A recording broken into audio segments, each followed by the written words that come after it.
우리가 함께 읽은 창세기 12장 3절의 말씀을 들으면 어떤 느낌이 드세요?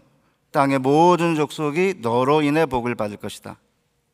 만약에 이게 그냥 덕담 정도라고 하면 얼마든지 받아들일 수 있을 것 같습니다. 그러나 내게 주신 진지한 약속이라고 생각하면 조금은 황당하지 않습니까? 예를 들어 너로 인해 내 가족과 내 교회가 복을 받을 거다. 얼마든지 가능한 약속이니까 문제가 되지 않습니다. 그런데 얼바인이나 캘리포니아가 너로 인해 복을 받을 것이다가 아니고 미국과 한반도 그 정도가 아니라 땅의 모든 족속이 너로 인해 복을 받을 것이라는 것은 꿈속에서도 상상하기 어려운 약속 아닙니까? 따라서 저는 오랜 세월 동안, 심지어는 목사 안수를 받고도 10여 년 동안 이 약속이 제게 주신 약속이라고 생각하지 않았습니다. 이에는 여러 가지 이유가 있지만 그 중에 가장 큰 이유는 어려서 저의 부친의 무모한 선택과 결정으로 굉장히 힘든 세월을 어렸을 때 살았기 때문입니다. 저희 아버님은 1935년생인데 한 2년 전에 소천하셨습니다. 키가 1m 한 78cm에 훤칠한 훈남이셨습니다. 제 얼굴 보고 안 믿으시겠지만 화면 보고 저희 어머님이 저희 집안의 비주얼에물을 흐려놓으셨는데 제가 어머니 쪽을 닮은 거예요. 영어 한마디 못하는데 아마 그 훤칠한 키와 훈남 때문에 카투사로 1년 복무를 했습니다. 그러다 보니까 이제 미국 물을 먹으셔가지고 죄송한 표현이지만 저희 아버님 허파에 바람이 들어갔습니다. 그래서 성실하게 이렇게 가정을 이끌지 못하고 무작정 서울로 상경한 다음에 이런저런 일을 하시다가 남의 땅, 특별히 정부 땅에 집을 짓고 살면 10년, 20년 지나면 내 땅이 된다는 속설을 믿고 청와대 뒷산에다가 집을 지었습니다. 무허가로. 바로 뒷산은 아니고 조금 떨어져 있는데 청와대랑 연결되어 있는, 지금은 이제 평창동이라고 그러는데 거기 옛날에 유원지였거든요. 거기다 집을 지었습니다. 그런데 집주권 한 지 얼마 안 된 1968년에 북한에서 31명의 이제 무장공비가, 무장간첩이 청와대를 급습하는 사건이 생기면서 청와대 방위선이 이렇게 확장이 되는 바람에 그 청와대 방위선 안에 들어가 있는 모든 무화 건물을 헐었습니다. 저희 집도 헐렸죠. 바로 또 이사를 가야 되는데 얼기설기 그냥 그 헐 집 위에 대충 이렇게 가만히 떼기 아니면 이렇게 비닐 이런 걸 덮어가지고 거기 살았습니다. 그러다가 1974년 제가 이제 그 추첨으로 휘문고등학교에 이제 배정이 됐는데 집에서 한 30분이면 가거든요. 그런데 모든 서울 안에 무허가 건물 철거한 다음에 신월동과 신정동이라고 하는 동네에 집단으로 강제 이주를 시켰습니다. 그래서 이제 강제 이주를 당해가지고 정부가 15평씩 땅을 준 거예요. 그러니까 저희 아버님 말이 맞았죠. 대신 15평에 다 천막을 쳐가지고 유일하게 이제 공동 화장실 빼놓고는 넓은 들판에 아무것도 없는 곳에 15평씩 주어진 천막 안에서 이제 철거민초원에서 살았죠. 그리고는 이제 중학교 3학년 때 등록금을 못 내 휴학을 하고 있는데 우리 권사님들이 직방으로 응답받으려면 성교도 가야 된다 이러고는 더 빨리 응답받으려면 서원해야 된다 이래가지고 15살의 나이에 복학시켜 주시면, 귀병 낫게 해주시면 목사 되겠다 이래가지고 이제 서원을 하는 바람에 지금 제가 이 자리에 서 있는 겁니다. 원래 장로 신학은, 공식 신학은 서원 함부로 하지 마라, 서원하면 지켜야 된다는 건데 권사 신학은 사신학이잖아요. 사적 신학인데 직방으로 응답받으려면 서원해야 된다, 이게 이제 권사 신학 아닙니까? 근데 교회는 권사 신학이 훨씬 세요. 저도 이제 권사 신학의 영향을 받아가지고 서원하는 바람에 제가 이제 목사가 된 건데, 그러니까 이제 목사가 되겠다는 서원을 했지만 목사 되기 싫어가지고 서원한 걸 잊어버리려고 했습니다. 오랜 세월. 그런데 이제 고등학교 때 30분이면 갈 학교를 2시간을 걸려가지고 이제 학교를 가야 되고, 철거민초원의 천막교회에 이제 다니고 있었는데, 그때 이제 우여곡절 끝에 이제 서원을 지키지 않으면 죽을 것 같다는 그런 어떤 두려움이 생겨가지고 재수 끝에 이제 신학대학을 갔습니다. 그러니까 이제 저희 목사님이 2학년 때 딴 데서 전도사 하면 뭐하냐, 네가 해라 이래가지고 이제 철거민촌의 천막교회 전도사가 된 거고, 저희 교회 대학생은 제가 유일했습니다. 그런 상황이니까 너로 말미암아 땅의 모든 족속의 복을 받는다, 이거는 꿈에도 상상하기가 어려운 약속이었습니다. 저 이남이녀의 장남인데 아버님 때문에 망가진 그래도 집안을 일으켜 세우고 큰 죄 저지르지 않고 소박하게 신실하게 사는 게 저의 삶의 목표였고, 목사가 되기로 마음먹은 다음에도 심지어는 미국에서 2년, 네덜란드 3년 반 유학을 마치고 36의 나이에 모교의 선생이 된 후에도 오랜 시간 동안 10년 동안은 제 입에서 비전, 그 다음에 어떤 거대한 꿈 이야기를 전혀 하지 않았습니다. 왜냐하면 저 미니멀리스트니까, 제 성격도 ISTJ거든요. 그러니까 뭐 거대한 꿈 이야기 하면서 뭐 야망을 가져라 그런 이야기가 그냥 덕담 정도로는 얼마든지 받아들일 수 있지만 땅의 모든 족속이 너로 인해 복을 받으리라는 약속은 받아들일 수가 없었습니다. 살기도 힘든데 무슨 열방에 복이 되라 하시니? 제 설교 제목입니다. 사는 것 자체 힘들지 않습니까? 뭐 디아스포라 한인으로 여기 오셔가지고 우리 1세대 우리 어르신들이 얼마나 고생 많이 하셨어요. 나그네로 비주류로 백인들이 다스리는 이 땅에 와가지고 생존하는 것도 힘든데 사는 것도 힘든데 무슨 열방에 복이 되라고 하냐, 그런 느낌 드셨을 것이라고 저는 생각합니다. 그런데 신학교에서 선생을 하면서 심지어는 목사 안수를 받고 10년이 지나면서도 저는 이 약속을 제 약속으로 받아들이지 않고 있었는데 어느 날 제 삶을 돌아보니까 하나님의 그 무한한 자원과 풍요, 그리고 내게 주신 무한한 가능성을 받아들이지 못하고 있음을 깨닫게 되었습니다. 그리고 나서 이제 아브라함의 이야기를 연구하는 가운데 저는 40대 중반에 들어서서야 비로소 아브라함에게 준 약속이 내게 준 약속임을 심각하게 받아들이게 되었습니다. 물론 저는 이 꿈이 제 당대에서 이루어질 것이라고 생각하지 않습니다. 왜냐하면 땅의 모든 족속이 너로 인해 복을 받으리라는 아브라함에게 준 약속은 아브라함의 대에 성취된 게 아니고 이삭, 야곱, 요셉 4대에 걸쳐서 이루어진 약속이기 때문입니다. 따라서 저는 제가 40대에 받아들인 이 꿈, 너와 내 후손을 통해 모든 땅의 족속이 복을 받을까는 약속이 제 시대에는 이 정도밖에 성취가 안 됐는데 저의 아들, 딸 시대에는 더 넓은 영역에서 성취가 되고 저의 손주 세대에는 더 넓은 영역에서 열방에 복이 되는 약속이 성취될 것이라고 하는 꿈을 40대 중반부터 꾸기 시작했습니다. 제가 만일 10대나 20대 이런 꿈을 가졌다고 한다면 훨씬 더 넓은 영역에서 제가 열방에 복이 되었을 텐데 그렇지 못한 게 너무 아쉽습니다. 자, 그렇다면 하나님께서는 각자 이런 비전과 꿈을 가져라 그 얘기가 아니고 각자의 은사와 각자의 성품과 능력에 따라 개인에게 준 비전도 있지만 모든 그리스도인에게 준 공통적인 비전은 오늘 우리가 함께 읽은 아브라함에게 주신 비전이거든요. 그렇다면 비전이 뭐예요? 비전이란 단어만큼 자주 사용하는 단어도 없지만 비전만큼 설명하기가 어려운 단어도 없습니다. 그래서 제가 비전에 대한 이야기를 하기 시작하면서 한 10년 동안은 설명하는 게 너무 힘들었습니다.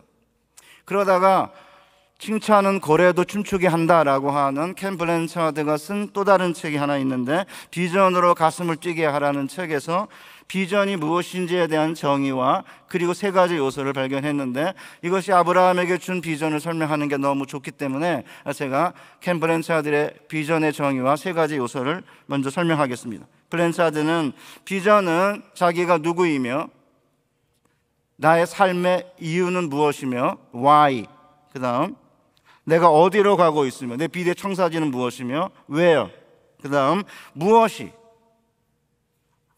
어떻게 그 여정을 인도할지 아는 것이다, how.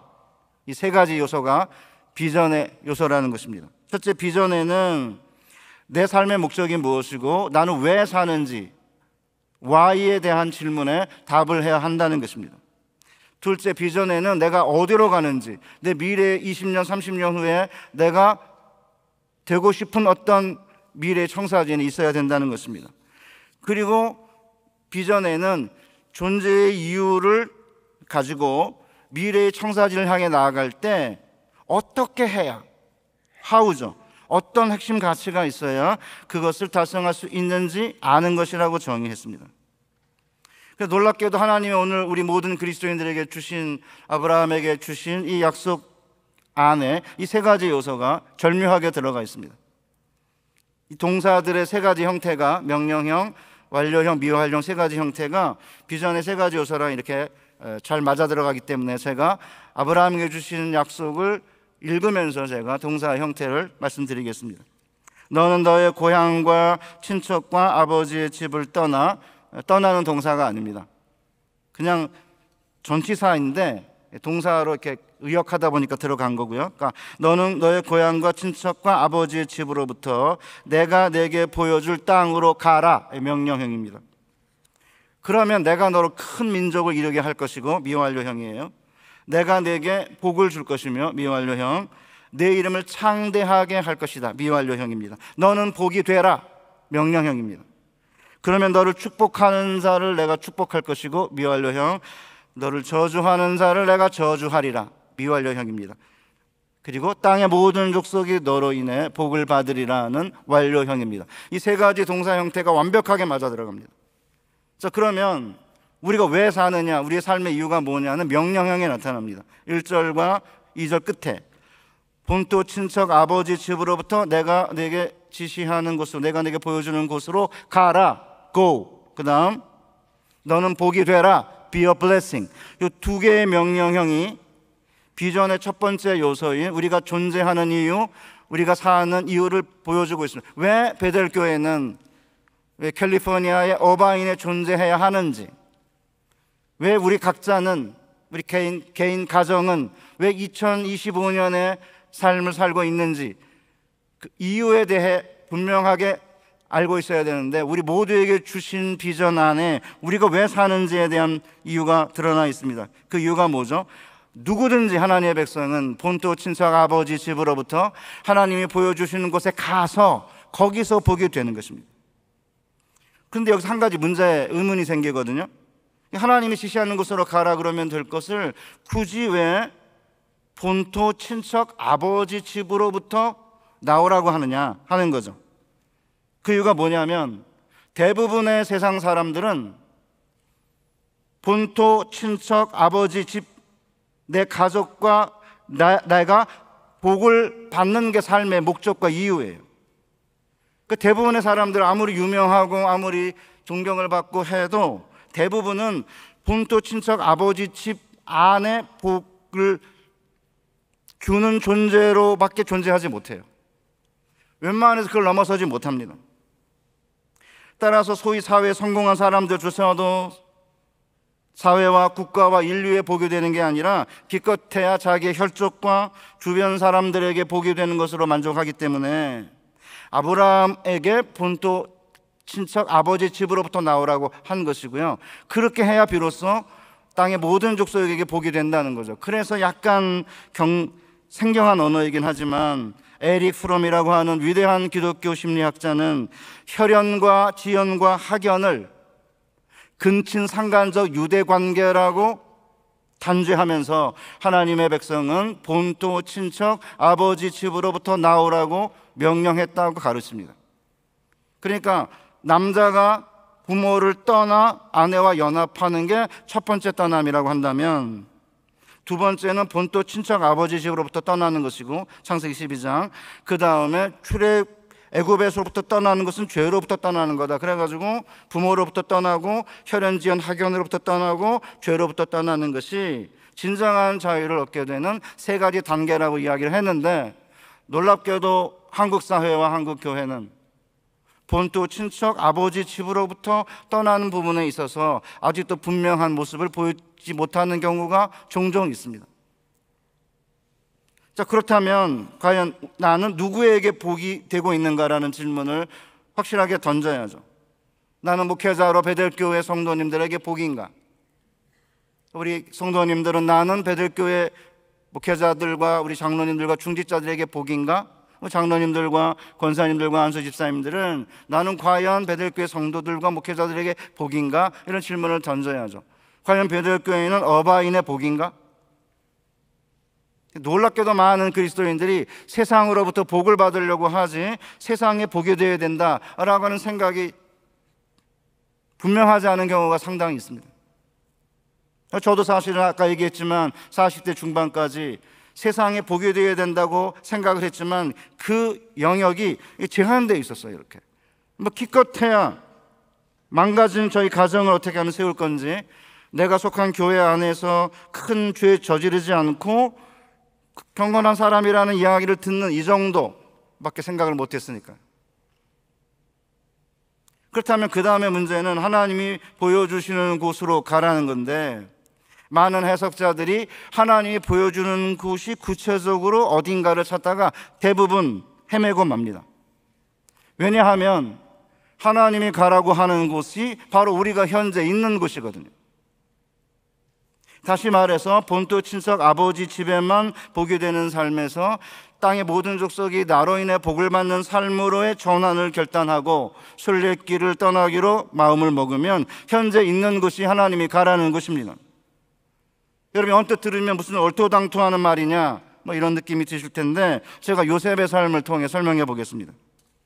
하나님께서 야곱의 12아들 가운데 11번째 아들인 요셉을 통해 열방의 복이 되는 비전을 꿈으로 보여주셨어요.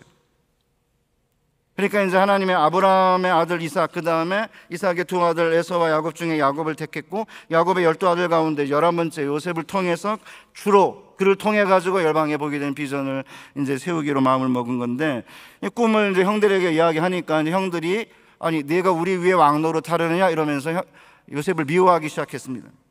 그러니까 이제 아버지가 도단에서 양을 치는 형들이 어떻게 지내는지 보고 오라고 요셉을 보내니까 형들이 보고 뭐라고 말해요? 보라, 꿈의 대가가 오는도다. 우리가 그를 죽여 꿈이 어떻게 되는가 보자.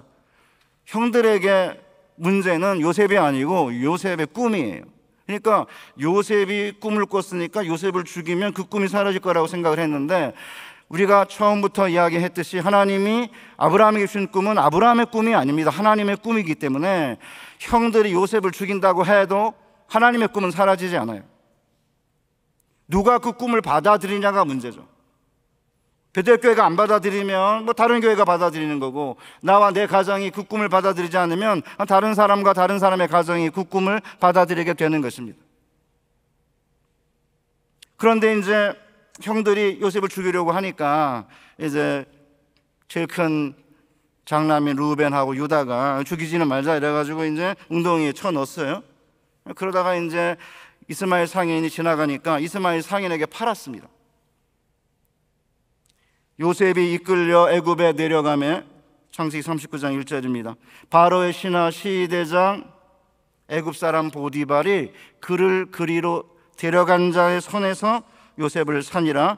여호와께서 요셉과 함께 하심으로 그가 형통한 자가 되어 그의 주인은 애굽 사람의 집에 있으니, 그가 요셉에게 자기의 집과 그의 모든 소유물을 주관하게 한 때부터 여호와께서 요셉을 위하여 그 애굽 사람의 집에 복을 내리심으로 여호와의 복이 그의 집과 밭에 있는 모든 소유에 미친지라. 아니 얼어 죽을, 여호와께서 요셉과 함께 하셨으면은 형들이 요셉을 죽이려고 할 때 꿈에 잘 나타나시니까 꿈에 나타나 죽이지 마라 하시면 되는 거 아니에요? 이스마엘 상인에게 팔려고 할 때 나타나셔가지고 절대 손대지 마라 이러면 되는데, 내버려 두시고는 끝내는 애굽의 종으로 팔려서 보디발의 집에 갔는데, 그때서야 비로소 뭐라고 말해요? 여호와께서 요셉과 함께 하심으로 그가 형통한 자가 되었다고 하죠. 그런데 핵심이 뭐죠? 비록 노예의 모습이지만, 그리고 아직은 보디발의 집이라고 하는 낮은 수준의 한 가정의 집에서만 일어난 일이긴 하지만, 요셉이 보디발의 집에 복이 되고 있습니다. 그래서 한 10년 동안 열심히 열심히 섬겼잖아요. 그래서 이제 보디발이 모든 것을 요셉에게 맡겼습니다. 아내를 제외하고는.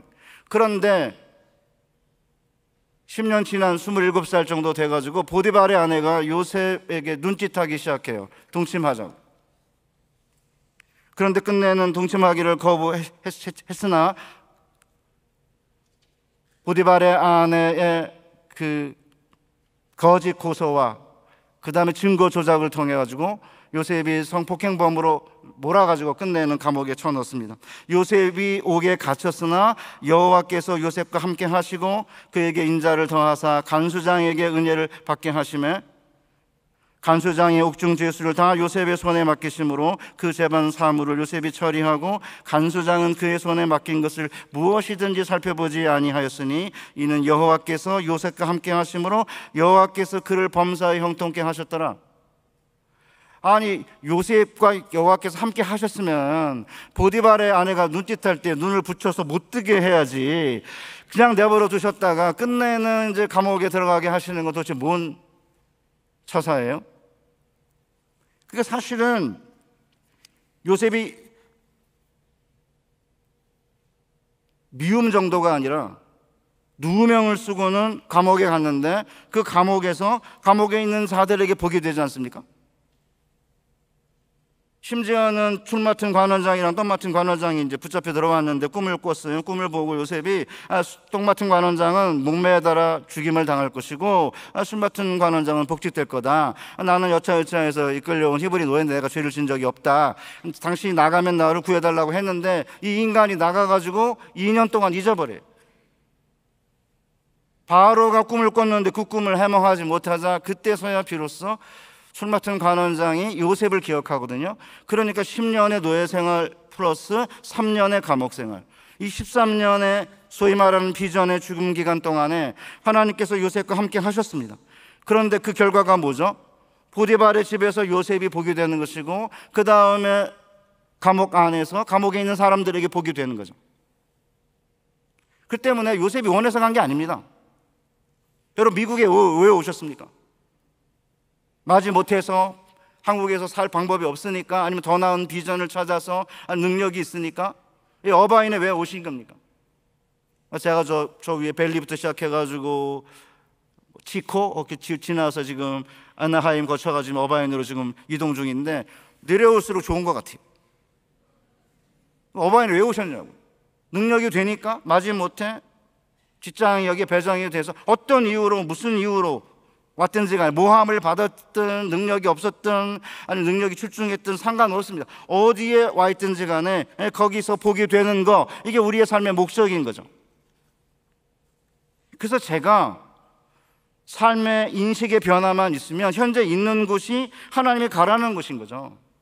저의 그 사위 녀석이 한 10여 년 전에 의전을 졸업한 다음에 공중보건의가 됐어요. 군대를 안 갔다 와가지고 서울에 이제 집이 있으니까 서울 가까운 곳에 이제 공보위가 돼야 되는데 제가 추첨을 했어요. 전라남도를 뽑았어요. 그 다음에 전라남도 중에서도 맨 밑에 있는 완도를 뽑았어요. 컴퓨터로 한 게 아니라 지가 뽑은 겁니다. 딸내미는 서울에서 직장생활 해야 되는데 완전히 이제 신혼생활 엉망이 된 거죠. 그러니까 이제 사위 녀석이 자기 어머니한테, 이제 권사님한테 전화를 해가지고 물어보니까 권사님이 이제 위로하기 위해서 내가 완도에 가게 된 데는 하나님의 뜻이 있지 않겠냐라고 위로했다고 그래요. 근데 이런 위로가 이제 별로 이렇게 도움이 안 되니까 이제 저한테 전화를 해서 아버님, 제가 완도에 배치된 데에는 하나님의 뜻이 있을까요? 있다 보면 하나님의 뜻이 무엇인지 알 수 있을까요? 그러더라고요. 제가 그랬죠. 하나님이 뽑았냐? 네가 뽑았다며. 네가 완도를 뽑은 거 아니야. 그러니까 하나님의 뜻은 네가 어디를 가느냐에 있는 게 아니고 네가 있는 곳에서 복이 되는 거야, 이렇게 말했습니다. 근데 그때 그걸 뭐 받아들였는지 잘 모르겠지만 어쨌든 3년 동안 전라남도에서 공보위하고 서울로 올라왔습니다. 사랑하는 우리 베들교회 성도 여러분, 핵심은 내가 현재 여기 왜 있는지 너무 다양해요. 요셉이 꿈 이야기 하지 않았으면 아마 형들에게 미움받지 않았을 거고 애굽에 팔려가지 않았겠죠. 그래 놀랍게도 10년의 노예 생활과 3년의 감옥 생활 끝에 비로소 누구도 상상할 수 없는 방식으로 요셉이 애굽의 총리가 되면서 땅의 모든 족속이 아브라함의 후손을 통해 복을 받게 되는 일이 생기는 거 아닙니까? 그렇다면 이렇게 주님의 부르심을 따라 열방의 복이 되기 위해 순례길을 떠나면 미래에 무슨 일이 벌어지죠? 하나님께서는 분명한 미래의 청사진을 구체적으로 보여주셨어요. 3절 끝에 동사의 완료형이 사용되거든요. 땅의 모든 족속이 너를 인하여 복을 얻을 것이니라. 이게 완료형입니다. 뭐 영어 다 하시니까 완료형이 뭔지 다 이해하시지 않습니까? 이미 지나간 일이나 사건을 묘사할 때 완료형을 씁니다. 물론 히브리어는 이렇게 미래 시제가 이렇게 결정되어 있는 건 아니에요. 완료형을 가지고도 미래 시제를 가리키기도 합니다. 그러나 주로 미완료형을 가지고 이제 미래를 가리키는 것인데, 하나님의 약속처럼 100% 일어날 일은 미래의 약속이라 하더라도 완료형을 씁니다. 그래서 이제 학자들은 여기다가 멋진 말을 하나 붙였어요. 명칭을 Divine Perfect, 신적 완료형. 신학이라는 거 별거 아니에요. 그냥 이런 거 찾아내면 거기다 이렇게 멋진 이제 명칭 하나 붙여가지고 그냥 perfect가 아니라 이거는 divine perfect다. 신적 완료형이라는 거죠. 그러니까 하나님이 지시하는 곳에 가서 거기서 복이 되겠다라고 하는 비전을 받아들이고 순례길을 행하면 너의 마지막 끝에 땅의 모든 족속이 너로 인해 복을 받을 것이라고 하는 것은 이미 100% 완료된 일이라는 거죠. 그러니까 걱정하지 않으셔도 됩니다. 우리의 미래 청사진을 하나님께서 보여주고 계십니다. 우리 자신이나 가족이나 교회를 통해 모든 민족이 복을 받게 될 것이라고 하는 이 비전을 받아들이고 순례길을 떠나면 내 인생의 종국에, 아니면 내 후손들을 통해서 땅의 모든 족속이 너로 인해 복을 받을 것이라고 하는 약속은 이미 이루어진 미래의 청사진입니다. 그래서 저는 사실은 제 인생을 마무리하는 날 이렇게 관에 누워있을 때 저를 아는 사람이 와가지고 조문하면서 이 사람은 어떤 학위를 받았고 직위가 뭐였고 교회 직분이 뭐였고 책을 몇 권 썼고 이게 무슨 상관이 있습니까?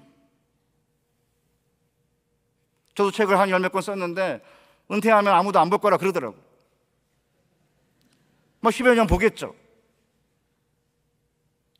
제 관 앞에 선 저의 제자들이나 저를 아는 지인들이나 성도님들이 김 목사는 우리에게 복이었지, 그 얘기 들어야 되는 거 아닌가요? 재산과 명예와 지위가 뭐 어쩌라는 거죠? 그걸 통해서 열방에 복이 되었다 한다면 그것은 정말 의미가 있는 거지만, 그것을 통해 열방에 복이 되지 않았다고 한다면 그것이 그리 큰 가치가 있는 것일까요? 자, 그러면 어떻게 해서 모든 족속이 우리를 통해 복을 받는 비전이 이미 성취된 것일까요? 2절부터 3절 상반절까지 보면 하우가 등장합니다. 내가 너로 큰 민족이 되게 할 것이고 미완료예요. 내가 너를 복줄 것이며 미완료예요. 내가 내 이름을 창대케 할 것이라. 내가 너를 복주는 자를 복줄 것이고 너를 저주하는 자를 저주할 것이다. 전부 주어는 나고요, 여호와고, 전부 미완료예요. 하나님이 다 하신다는 것입니다. 하나님께서 우리가 열방에 복이 되는 비전을 꿈꾸며 순례길을 가게 된다면 하나님께서 우리로 큰 민족이 되게 하실 것이고, 번영, 하나님께서 우리를 복 주실 것이고, 복지, 하나님이 우리 이름을 창대케 하실 것이고, 명예, 하나님이 우리를 복 주는 자를 복 주실 것이고, 하나님이 우리를 저주하는 자를 저주하실 것이라는 거죠. 여기에 복이 5번 나옵니다.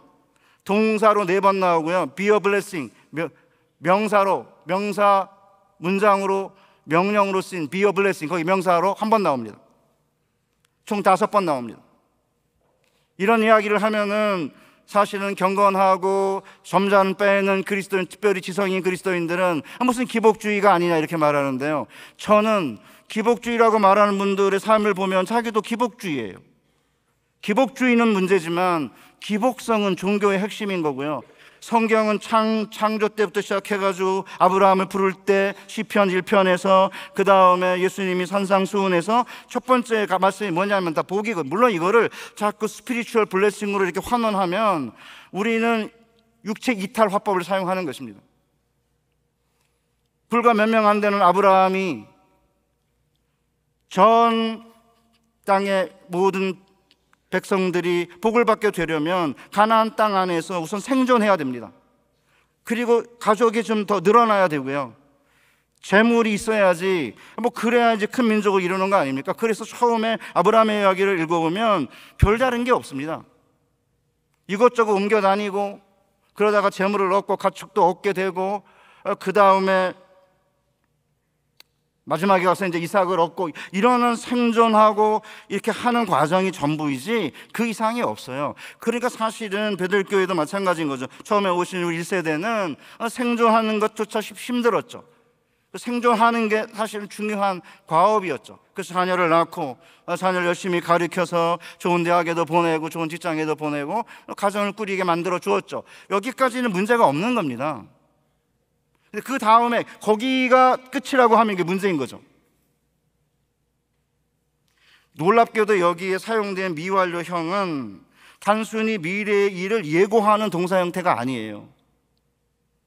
왜냐하면 이제 우리 한글이나 영어에는 화자의 어떤 소원과 의지와 결단을 강조하는 동사 형태가 없습니다. 그걸 영어로 이제 volative라고 그러는데 volitive인데, 이거는 뭐냐면 화자가 자기의 소원과 의지와 결단을 이야기하고 싶을 때 히브리어는 동사 끝에 아라고 하는 그 전미사를 붙이면은 화자의 의지와 결단과 소원이 강조돼요. 그러니까 단순히 내가 너로 큰 민족이 되게 하리라, 이렇게 미래에 일어날 일을 예고하는 게 아니라 내가 정녕 너로 큰 민족이 되게 하고 싶구나, 하나님의 소원, 내가 내 이름을 무슨 일이 있든지 창대케 하고 말 것이다, 하나님의 의지. 하나님이 이제 아브라함을 복주고 싶어가지고 안달이 나신 거죠. 단지 내가 너를 복주는 자를 결단코 복줄 것이며, 여기에는 화자의 의지와 소원을 강조하는 동사 형태가 쓰였는데, 내가 너를 저주하는 자는 저주하리라에는 의지와 소원과 결단이 들어가 있는 표현이 아니고 그냥 단순 미래형이에요. 그러니까 하나님이 우리를 저주하는 자를 저주하는 것은 막 저주하고 싶어서 안달이 나신 게 아니라 우리를 저주하니까 하나님은 저주하실 수밖에 없는 거죠. 그 동사 형태가 이렇게 나눠져 있어요. 우리를 큰 민족이 되게 하고 우리를 복주시고 우리 이름을 창대케 하시고 우리를 복주는 자를 복주시는 것은 하나님의 안달이 나시는 그런 모습을 보여주기 위해서 이렇게 동사의 형태가 volative로 되어 있는 거예요. 그러나 저주하는 거는 그냥 하나님의 백성을 미워하는 자들이, 적들이 저주하면 그때서는 반응으로 저주하시는 것이기 때문에 화자의 의지와 소원과 결단이 들어가 있는 형태로 나타나지 않고 있는 거죠. 그러니까 성경은 굉장히 정교합니다. 우리 하나님은 누군가를 저주하시는 분이 아니십니다. 그 때문에 뭐 가게 흐르는 저주 이래가지고 한동안 뭐 한국교 엄청 힘들게 만들었는데, 그 사람들 정신 차려야 돼요. 우리 하나님은 복주시기를 원하고 우리를 창대케 하기를 원하시는 거예요. 왜? 우리를 통해 열방이 본방에 복이 되게 하시기 위해서. 사랑하는 우리 베들교회 성도 여러분, 저는 이 하나님의 비전을 들을 때 감동을 억누를 수가 없습니다. 하나님의 비전을 받아들여 하나님이 지시하는 곳에 가서 거기서 복이 되기를 원한다고 한다면 우리로 큰 민족을 이루게 해주시겠다니 이보다 더 신나는 일이 어디 있어요?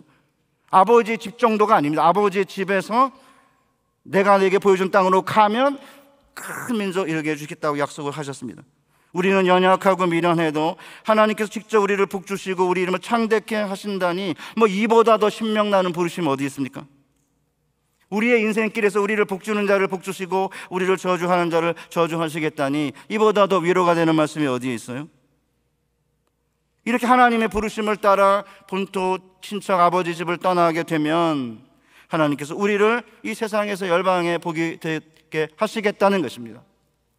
실제로 아브라함의 삶을 보면 아브라함이 연약함에도 불구하고 친히 아브라함에게 복을 주시고 열방에 복이 되게 하시는 모습을 볼 수 있습니다. 창세기 12장 16절에 보면 이에 바로가 그로 말미암아 아브라함을 후대함으로 아브라함이 양과 소와 노비와 암수 나귀와 낙타를 얻었더라. 여호와께서 아브라함의 아내 사레의 일로 바로와 그 집에 큰 재앙을 내리신지라. 그러니까 이제 가나안 땅에 기근이 들어가지고 아브라함이 이제 애굽에 갔는데 아내가 너무 예쁜 거예요. 그래가지고 이제 누이라고 이렇게 거짓말을 하기로 하잖아요. 아니나 다를까 이제 바로가 부하들의 이제 이야기를 듣고는 사례를 데려갑니다. 후궁으로. 그리고 어마어마하게 많은 가축과 재물을 줬거든요. 얼마나 많이 준지 아십니까? 성도님들 대부분은 뭐 저도 그렇지만 관심이 없습니다. 내게 아니니까. 내 거라면 셀 텐데. 물론 숫자는 안 나옵니다. 아브라함이, 우리 다 한글은 전부 단수로 되어 있는 게 어려움인데요. 아브라함 양들과 소들과 남자 종들과 여자 종들과 암나귀들과 순나귀들과 낙타들을 얻었더라라고 되어 있습니다. 나중에 이제 다시 헤브론으로 돌아온 다음에 롯의 가축의 목자랑 아브라함의 가축의 목자가 싸우거든요. 가축이 너무 많아졌기 때문에. 나중에 롯이 붙잡혀갈 때 318명의 집에서 길리운 병사들을 데리고 가거든요. 그러니까 집에 318명의 병사들이 있었던 거예요. 어마어마하게 많은 재물을 얻은 거죠. 어디서요? 애굽에서. 그거 제가 이제 농담합니다. 진담반 농담반입니다. 재물을 얻으려면 어떻게 해야 되느냐? 첫째, 아내가 엄청 미인해야 된다. 나를 죽이고 데려갈 만큼 이제 예뻐야 되고, 둘째, 거짓말을 해야 된다. 제가 그럽니다. 저는 걱정 안 합니다. 저 죽이고 안 데려갑니다, 제 아내. 저 걱정 안 합니다. 그래서 제가 무슨 말을 하려고 하냐면, 우리가 가진 재물이 우리가 도덕적으로 순결하고 깨끗했기 때문에 현재 가지고 있는 건가요? 그건 전 청부론을 받아들이기가 어렵습니다. 그런 면에서. 저 자신을 보더라도 제가 가지고 있는 재물과 지위와 명예는 저의 연약함과 저의 어리석음과 때로는 저의 거짓말에도 불구하고 하나님께서 열방에 보게 되겠다고 하는 비전을 받아들이고 그 길로 가니까 우리를 보호하고 계신 거예요. 그리고 아브라함이 거기서 뭘 깨닫냐면, 아브라함이 거짓말을 했는데 하나님이 아브라함을 치시지 않고 재앙을 바로에게 내리시거든요. 그때야 비로소 아브라함이라는 존재 자체가 열방의 복이 아니라 아브라함이 거짓말하면 열방의 재앙이 된다는 사실을 깨달은 거예요.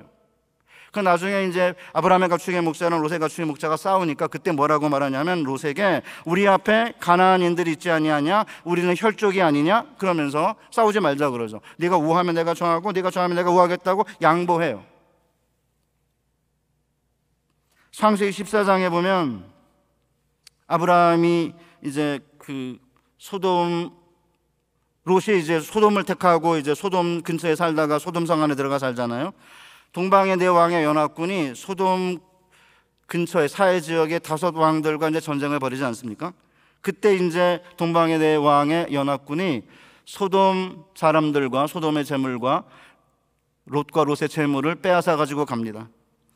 그때 아브라함이 318명의 부하를 거느리고 가서 롯과 롯의 재물뿐만 아니라 소돔 사람들과 소돔 사람들의 재물을 다시 빼앗아 가지고 옵니다. 그러니까 아브라함이 전쟁에 승리하고 돌아오니까 왕의 골짜기에서 멜기세덱, 살렘왕 멜기세덱과 소돔 왕이 아브라함을 영접합니다. 어디에서? 왕들의 골짜기에서. 왕들이 영접합니다. 왜요? 아브라함은 왕이 아닙니다. 나그네입니다. 히브리인입니다. 그럼에도 불구하고 왕보다 위대했기 때문에 소돔 왕은 기껏해야 전쟁해서 승리할 어떤 방법이 안 보이면 패배를 미리 선언하고 복종하든지 해야 되는데, 쓸데없이 전쟁 일으켜가지고 공물을 바치다가 안 바쳤거든. 12년 동안 바치다가 그 전쟁이 이제 생겨가지고 6족속을 쑥대밭으로 만들면서 이제 동방의 왕의 연합군이 다가오면, 이래가 전쟁에서 지겠다 그러면 전쟁을 포기하고 손들고 백성들을 위해서 패배를 선언했어야죠. 쓸데없이 전쟁하다가 다 뺏긴 거 아닙니까? 그런데 아브라함은 자기가 왕이 아님에도 불구하고 자기 생명을 걸고 318명의 부하를 거느리고 가서 이제 빼앗아 가지고 돌아온 거 아니에요? 그러니까 이제 왕들이 왕의 골짜기에서 아브라함을 왕처럼 영접하고 있는 것입니다. 그렇기 때문에 열방에 복이 된다는 것은 단순히 교회에 와서 예배를 드리고 주님을 섬기는 정도가 아니라 그걸 넘어서서 실제로 열방에 복이 돼야 되죠. 이곳에 머무시는 동안에 이곳에 있는 모든 사람들에게 복이 되는 거죠. 그래서 제가 다른 사람의 생명과 재산을 보호하는 일이야말로 그리스도인들이 일상생활에서, 직장에서, 사회에서 우리가 해야 될 일이다, 그렇게 이야기합니다. 그리고 세상에 나가서 다른 사람들의 생명과 재산을 보호하는 일을 하고 이제 승리하고 악을 이기고 세상을 이기고 승리하고 돌아오면 이 왕의 골짜기에서, 예배당에서 진정한 왕이신 예수님께서 성찬을 베풀고 우리에게 승리의 선언과 함께 우리를 축복하고 계시는 것입니다. 아브라함은 그 정도가 아니죠. 소돔 왕이 물건은 내게로 보내고 사람은 내가 취하라, 이렇게 제안을 하니까 네가 나중에 야 아브라함이 누구 때문에 부자 됐냐? 나 때문에 부자 됐다라고 할까 하여 내가 신발에 있는 끈 하나라도 취하지 않겠다고 하지 않아요? 이 모든 인간의 도움을 거부하고 오직 하나님만 의뢰하는 모습을 보였죠. 그러니까 이제 하나님께서 나타나셔가지고 이렇게 약속하십니다. 창세기 15장 1절, 이후에 여호와의 말씀이 환상 중에 아브라함에게 임하여 이르시되 아브라함아 두려워하지 말라. 나는 내 방패요 너의 지극히 큰 상급이니라. 그를 이끌고 밖으로 나가 이르시되 하늘을 우러러 무뼈를 셀 수 있나 보라. 또 그에게 이르시되 내 자손이 이와 같으리라. 하늘의 별 같은 후손을 주시겠다는 것은 그냥 많은 후손을 주시겠다라는 의미만은 아닙니다. 우리 사랑하는 성도 여러분, 밤중에 나가 하늘을 우러러 본 적 있으십니까? 하늘의 별들을 세어보신 적 있으세요? 인간의 눈으로, 맨눈으로 볼 수 있는 별의 수는 몇 개일까요? 저도 별을 세어본 적이 없습니다. 단 별 100개도 세어본 적이 없습니다. 너무 삶이 촉박했기 때문에 별을 셀 수 있는 시간이 없었어요. 그냥 이제 학생들 가르쳐야 되니까 주석을 통해서 이렇게 아브라함이 본 별의 수가 몇 개였을까? 이렇게 주워보니까 한 7,000개를 맨눈으로 볼 수 있다 그러더라고요. 그래서 제가 이제 이렇게 많은 후손을 주실 거라 이렇게 학생들 가르쳤습니다. 그러다 2020년 1월에 미국에 와서 이제 개혁신학교에 강의를 마치고 겨울이니까 데스밸리에 가자. 그래가지고 이제 가서 2박을 하게 되었습니다. 좀 비싼데 그 안에 국립공원에 있는 랏지를 얻었습니다. 별을 보겠다고 이제 얻은 거죠. 그래서 이제 호텔 그 카운터에서 이제 제일 별 보기가 좋은 곳이 어디냐 이렇게 알아내가지고 갔습니다. 가는 동안에 뭐 차도 별로 없고 그래가지고 뭐 이런 데가 다 있나 이랬는데 가보니까 사람들이 차를 주차시켜 놓고 불을 다 끄고 차 뒤에서 이렇게 하늘을 쳐다보고 있더라고요. 그런데 어떤 사람들이 이렇게 휴대폰 불빛을 따라서 어딘가 가고 있었습니다. 따라가니까 한 5분 정도 후에 약간 넓은 들판이 있었는데 거기에 사람들이 모여 있었습니다. 뭐 사방 뭐 몇백 킬로 안에 인가가 거의 없는 지역이라 밤에 별을 볼 수 있는 뭐 지구에 몇 군데 안 남은 곳이다 그러더라고요. 저는 봤는데 여러분 안 보시는 분 많으시죠?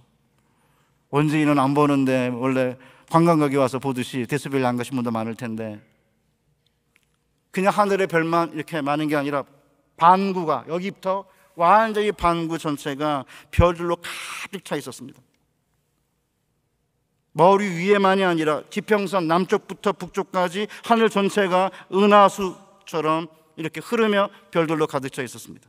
갑자기 아내가 땅바닥에 눕더라고요. 이렇게 보니까 어떤 미국 여자분이 누워 있었습니다. 누울까 그러다 보니까 남자는 서 있길래 저도 목사이니까 좀 체면을 차리자 이래가지고 또 옷이 더러워지면 어떡하나 나중에 둘째 날에 호텔에 가서 이렇게 블랭킷 갖다 밑에 깔고 누워야겠다 이렇게 마음을 먹었는데 그 다음 날은 구름이 끼는 바람에 못 봤습니다. 그러니까 제 아내는 ENFP예요. 저는 ISTJ고. 제가 요새 그 유튜브를 보다 보니까 뭐가 행복을 좌우하냐? 유전이다 이렇게 주장하는 심리학자가 있더라고요. 외향성을 가지고 있는 사람들은 사람과의 관계가 행복의 가장 중요한 요소인데 외향성이 있는 사람들은 다른 사람과 만나가지고 행복할 수 있는 기회를 스스로 만들기 때문에 행복한 거고 저같이 약간 내향성인 사람은 그런 기회를 차단하기 때문에 덜 행복하다 뭐 그런 이제 주장이 있는데 그러니까 이제 제 아내는 외향성인데다가 여자니까 그냥 누운 거예요. 그냥. 눈물이 나도록 아름답다고 나중에 실제 눈물을 흘렸다고 그러더라고요. 저는 그때 비싼 숙박료를 내고 랏지 안에 머문 게 하나도 아깝지 않았습니다. 왜냐하면 갑자기 아브라함에게 하신 말씀이 생각이 났습니다. 하늘을 우러러 무뼈를 셀 수 있나 보라. 내 자손이 이와 같으리라. 저는 그때야 비로소 많은 후손을 주시겠다는 것뿐 아니라 하늘의 별처럼 빛나는 후손을 주시겠다는 약속임을 그때야 비로소 깨달았습니다.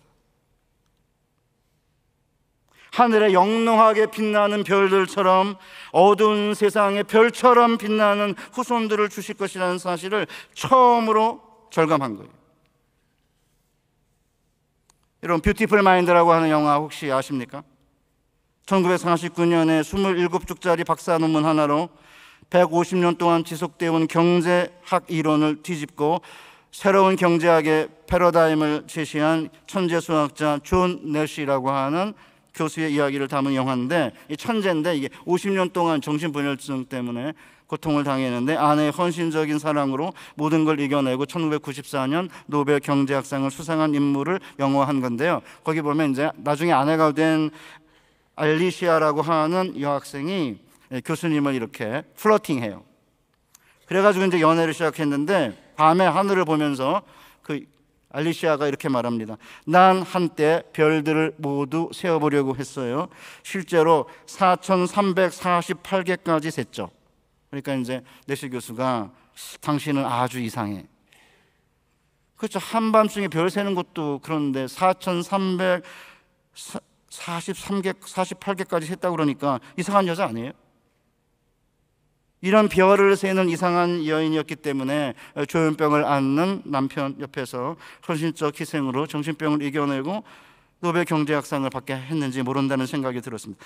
저는 별을 4,348개까지 센 여인은 이 별 같은 여인이구나 라는 생각이 들었습니다. 마지막에 이제 경제학상을 수상하면서 이렇게 이야기합니다. 관객석에 자기 아내를 바라보며 전 소중한 걸 발견했어요. 그건 제 인생에서 가장 소중한 발견입니다. 어떤 논리도 이성도 풀 수 없는 사랑의 신비한 방정식을 말입니다. 난 당신 덕분에 이 자리에 섰어요. 당신은 내가 존재하는 이유이며 내 모든 이유는 당신이요. 감사합니다. 여자들은 이런 멘트를 들으면 환장하죠. 2016년 2월과 4월에 태양의 후예라는 드라마가 여자들의 마음을 사로잡았습니다. 송중기하고 송혜교가 나오는 그런 드라마인데, 아내랑 우연히 이렇게 TV 소파에 앉아 있는데 제가 이제 TV 리모컨을 돌리고 있었는데 태양의 후예의 최종의 재방송이 방영되고 있었습니다. 제가 다른 채널로 이렇게 리모컨을 돌리려고 하니까 갑자기 아내가 당신이 꼭 봐야겠다고, 봐야 할 멋진 장면이 있다고 우기시는 바람에 다시 그 채널을 계속 보고 있었습니다. 주로 송중기보다는 송혜교를 보고 있었습니다. 송혜교가 저 별 따줘요 이렇게 하니까 송중기가 이미 있죠, 내 옆에 앉았네요 라는 것이었습니다. 송혜교가 또 해봐요 그러니까 송중기가 되게 반짝입니다 라는 순간 저는 닭살이 돋기 시작했는데, 아내의 모습을 보니까 이미 50대 후반에 그저 흐뭇하기만 한 표정이었습니다. 송혜교가 한 번만 더 해봐요 라고 하자 송중기가 내 인생이 벼랑간 환해졌죠 라는 멘트에 저는 온몸이 오글거리는 걸 금할 수가 없었습니다. 근데 갑자기 아내가 돌직구를 던졌습니다. 여보, 나는 당신에게 뭐예요? 그래서 저는 세속 드라마의 오글거리는 언어보다 성경적 언어로 답을 했습니다. 당신은 나의 동역자. 그러니까 아내가 동역자라니 나를 계속 부려먹으려고요? 이렇게 끝났습니다. 제가 맨날 부려먹었나 봐요.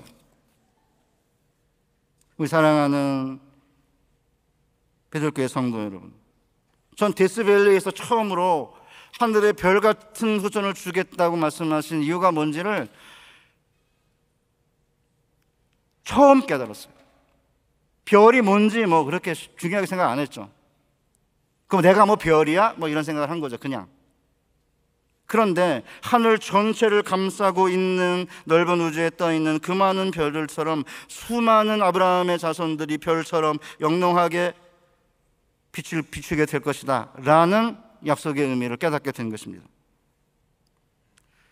그리고 난 다음에 이제 아브라함의 이야기를 보면 아브라함의 후손에서 왕들이 나오리라고 하나님께서 약속하시거든요. 창세기 17장 6절 내가 너로 심히 번성하게 하리니 내가 네게서 민족들이 나게 하며 왕들이 네게로부터 나오리라. 16절 내가 그에게 복을 주어 그가 내게 아들을 낳아주게 하며 내가 그에게 복을 주어 그를 여러 민족의 어머니가 되게 하리니 민족의 여러 왕이 그에게서 나리라. 사례를 사라 이름으로 바꾸면서 창세기 35장 11절 하나님이 그에게 이르시되 나는 전능한 하나님이라 생육하며 번성하라. 한 백성과 백성들의 총회가 내게서 나오고 왕들이 내 허리에서 나오리라. 야곱을 이스라엘이라고 이름을 바꾸면서, 저는 그전에는 언젠가 이들 후손 가운데 여러 사람이 왕이 될 거다 라는 희미한 약속으로 받아들였어요. 그런데 실제적으로 보면은 이스라엘 역사 가운데 그렇죠. 한 1000년간의 이스라엘의 왕정사에서 왕은요, 사울, 다윗, 솔로몬 빼면은 북방 이스라엘 20명, 남방 유다 20명, 43명이에요. 33명이 나온다, 그런 얘기를 한 게 아닌 거죠. 아브라함의 후손이 우리 모두가 열방의 복이 되라는 비전을 가지고 순례길을 살아가게 한다면 우리 모두를 하늘에 빛나는 별처럼, 영롱하게 하늘에 떠있는 별처럼 우리를 만드실 것이라는 것입니다. 그리고 이미 김한효 목사님은 스타고 여러분 모두 스타인 거예요. 여러분의 후손들 역시 스타인 거죠. 저는 이제서야 비로소 이 하나님이 내게 주신 약속이 얼마나 위대한 비전인지를 깨닫고 있습니다. 40대 후반부터 20년 됐습니다. 아브라함 이상한 사람 아닙니까? 자녀 한 명 없는데 이제 뭐 10년이나 지나가고 있는데 자손 하나 없는데 하늘의 무뼈를 벌아 별 셀 수 있나 내 자손이 이와 같으리라. 그러니까 아브라함이 여호와를 믿으니 여호와께서 이를 그의 의로 여기시고라고 했습니다. 그러니까 아브라함 이상한 사람이죠. 아들 하나 없는데 약속이 하나 성취되고 있지 않은데 하늘에 별같이 많은 후손을 주시겠다고 하니까 여호와를 믿는 사람인 거고 이상한 사람인 거죠. 그런데 여호와의 약속을 믿음으로 받아들인 아브라함을 하나님께서는 이를 그의 의로 여기셨다고 했습니다. 아브라함은 진정으로 하나님의 약속을 믿은 별같은 사람인 거죠.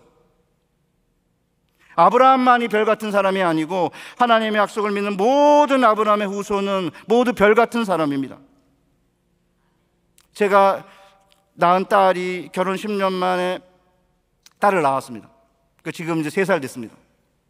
저는 처음에는 아브라함 동방 박사 3사람이 예수님에게 절했다는 이야기를 듣고 머리로는 이해가 됐죠. 메시아니까 했는데 감정적으로 이해가 되지 않은 거예요. 나이 든 장성한 사람들 50대는 됐을 텐데 영아한테 절을 해? 잘 이해가 안 갔는데 제 딸이 낳은 손녀를 보는 순간에 엎드려 절할 수 있겠다 그런 생각이 들었어요. 우리 나이 드신 우리 어르신들 손녀 있는 다 경험하신 건데 저는 단순히 예뻐서 뿐만이 아니라 그래 내가 이 땅에 열방에 복이 되는 영향력의 원이 이 정도밖에 안 됐는데 저희 아들과 딸 때에는 더 많은 영역에서 열방에 복이 되고 저의 손녀 때가 되면 더 넓은 영역에서 열방의 복이 되었으면 좋겠다는 꿈을 지속적으로 간직하고 자녀들에게 이야기하고 있기 때문입니다. 우리 사랑하는 베들교회 성도 여러분, 때로 우리가 남의 집에 종살이 하는 것 같은 고난 가운데 있다 하더라도 나를 통해 다른 사람이 복을 받는다면 이것이 우리의 삶의 존재 이유라고 생각하고 묵묵하게 하나님만 의지하며 살아가시기 바랍니다. 심지어 누명 쓰고 모함을 당하고 귀양 가고 감옥에 들어가는 것 같은 고통 속에 있다고 하더라도 다른 사람의 복이 될 수 있다면 하나님께서 함께 하셔서 끝내 우리를 형통케 하실 것이라고 믿으시기를 바랍니다. 그러면 10년의 노예 생활과 3년의 감옥 생활이 끝나는 그날 하나님께서 그 누구도 상상할 수 없는 방식으로 우리를 하늘의 별 같은 존재로 만들어 주시고 열방의 복으로 세워 주실 것입니다. 그때까지 아브라함처럼 요셉처럼 순례길을 잘 감당해 내시며 하늘의 별과 같은 존재가 되시길 주님의 이름으로 축복합니다.